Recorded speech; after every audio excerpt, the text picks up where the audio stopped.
Hello, thank you for stopping by. I'm going to read the story called Arthur's Underwear. Binky Barnes was at the board doing a difficult problem. That's correct, said Mr. Ratburn. Very good. Binky cheered, yes, and dropped his chalk. As he bent down, the class heard a loud rip.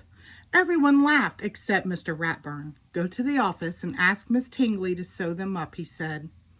That afternoon at softball practice, when Binky came up to bat, Arthur thought about Binky in his underwear and laughed. During dinner, Mom asked, anything interesting happen at school today? Arthur started to laugh. What's so funny? asked D.W., but Arthur couldn't stop laughing to answer. The next morning, Arthur woke up late. He hurried through breakfast and ran most of the way to school.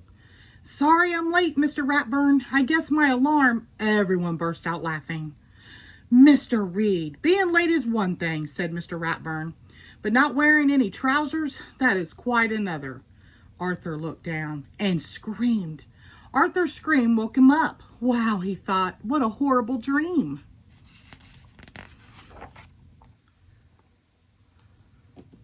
In school, the class watched a science film. Amoeba is a single-celled life form. Arthur's eyelids began to droop. Suddenly, an amoeba looked a lot like Arthur appeared on the screen. Its pants fell down, showing its underwear.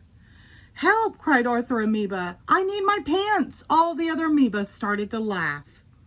Arthur Amoeba was too embarrassed to move.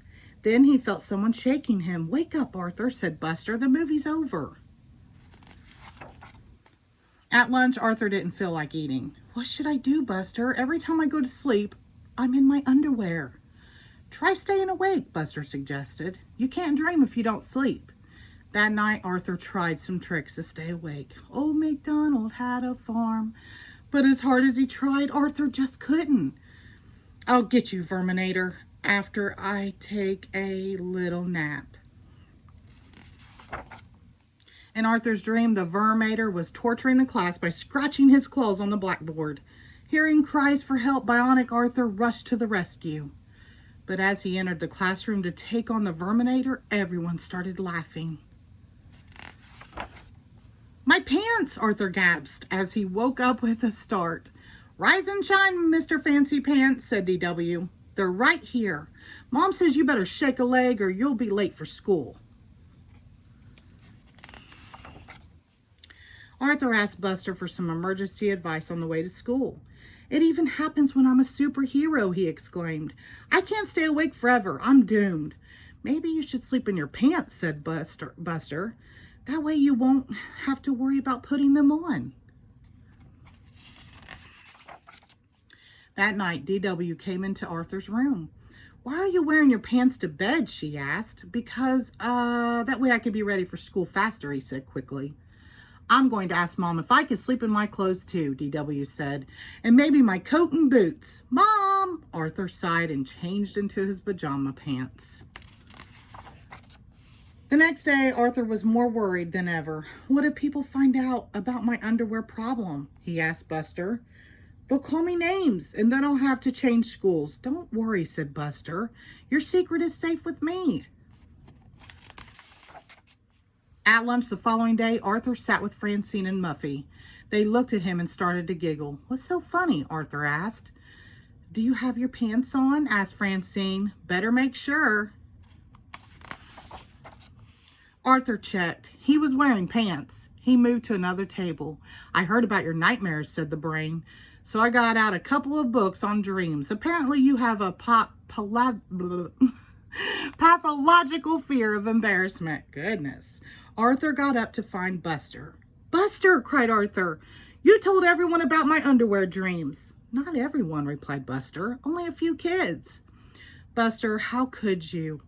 Well, I couldn't help you. I needed some advice. This is so embarrassing, said Arthur.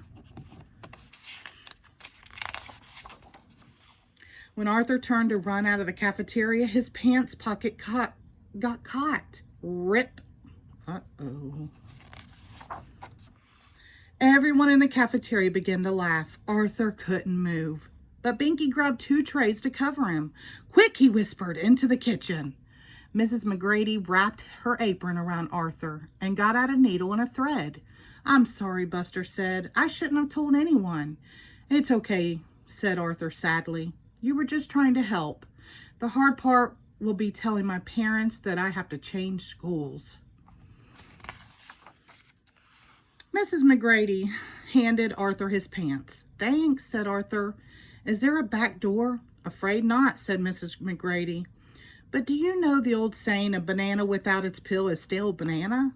"Huh?" said Arthur and Buster. "It means people get embarrassed all the time," Binky explained. "But you're still Arthur," said Mrs. McGrady. "A smart, kind young man, with or without your pants," Arthur smiled. Arthur smiled. I need to slow down, don't I? A few days later, Arthur met Buster at the sugar bowl. "Well, no more underwear nightmares," Arthur said. "That's great," said Buster. "I never thought that ripping your pants in the cafeteria would be the thing to cure you." As they stood up to leave, Arthur looked at Buster and frowned. Buster, I think you forgot something." Buster woke up with a scream. "Uh-oh," he sighed. "Here we go again." The end. Thank you.